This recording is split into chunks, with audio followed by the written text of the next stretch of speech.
This is part 2 of circle theorems because the last camera only appears to be able to handle 6 minutes and then it gave up.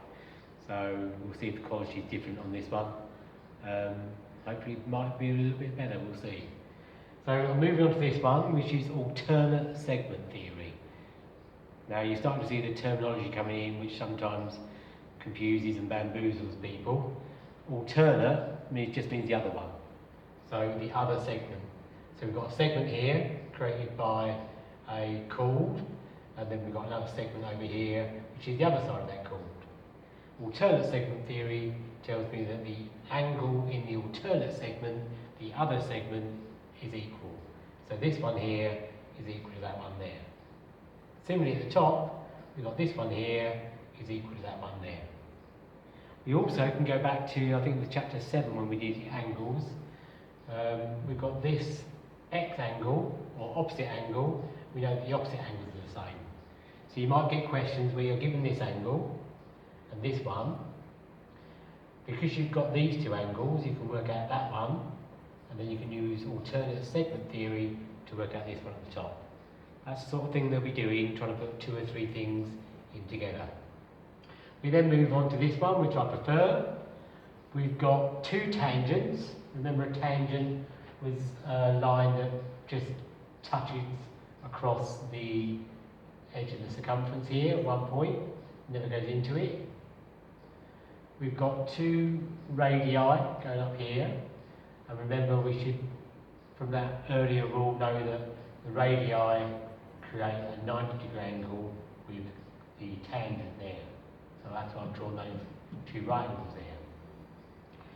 This theory tells me that the length of these 2 tangents, which meet, I'll point out here, are equal. That's why I've got the double dashes on there, it's equal.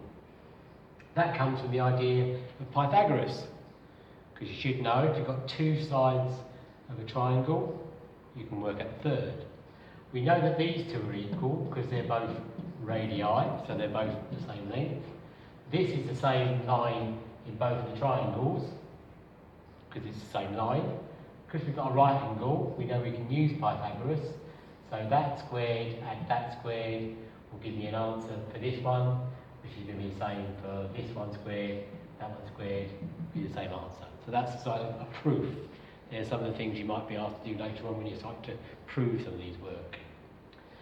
Then we move on to this one here, which is where we've got, again, a tangent going all the way across. And that tangent is another use of this term, alternate segment. You can see the angle created by a chord and a tangent is that angle there, A, and that is equal to the angle in the alternative segment down here. And that's sometimes shortened to ACE, alternate segment and chord. This one is just shortened to ASE, alternate segment. Anyway, this one here is equal to that, and similarly, that one equal there to that one down there. Obviously, this one's the same, so we can use 180 adding up to make all these to prove. Once I know that this one and this one are the same, I can work out using these angles being taken away from 180 to work stuff out for that. And then finally, this one looks quite simple, but it's what you need to know. If we've got a radius that's sort of cut off here at a chord, so it's not actually a full radius, it's not gone there, it's come from the centre and bisected this. So this comes down, rather than thinking about radii and bisecting, it tells us that a perpendicular, so the theory is based on the idea of being perpendicular. A perpendicular line to this chord, coming from the centre, bisects these 2. Okay, so we've got the centre here, the line is going perpendicular, right angle, to that chord, and then that splits that in half, makes them equal, so it bisects them, cuts them into 2. So they're all the circle theorems you're going to need to know. The sort of things you'll be asked to do.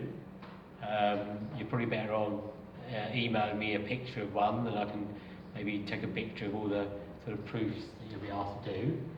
But just to sort of try and draw a quick idea.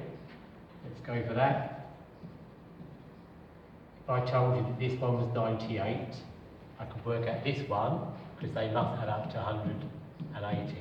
So this would be 180, take away 98. That's going to be, what is that, 70? No, sorry, 82. 82 and 98 make 180.